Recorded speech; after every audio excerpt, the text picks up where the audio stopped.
Аллергия бул айлана чөйрөдөгү түрдүү организмдин айлана чөйрөдөгү түрдүү заттарга болгон аллергендерге болгон реакциясы болуп эсептелет. Аллергия болгон адамдын белгилери адам чүчкүрөт, жөтөлүшү мүмкүн, ошол эле учурда мурду бүтүп, көзү кызарып, көзүнөн жаш агып, денеси кычышып, ар кандай денеге сыптар чыгып, басканда демигип, ушундай белгилерди бериши мүмкүн.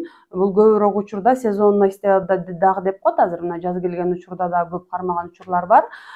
Булардын себептери биринчи очередь мынау сырткы экзогендик деп коет. Сырткы жаратылыштын таасирдүүлүгү, мисалы үчүн чаңдар, бак дарактардын гүлдөгөндөрү, андан сырткары ар кандай химиялык заттардын таасирдүүлүгү, жыттар, ошол эле учурда тамак аш, мисалы үчүн тамак аштан көп учурда аллергия берген учурда ички органдардан мисалы паразиттер болгондо, курттар, ичегедеги бактериялар, вирустар, ошолордун таасирдүүлүгүнөн анан организмге ответный реакция, антитела пайда болуп, ответный реакция болуп организмде, ошонун эсебинен анан жогоруда мен айтып аткан нерселер келип чыгат.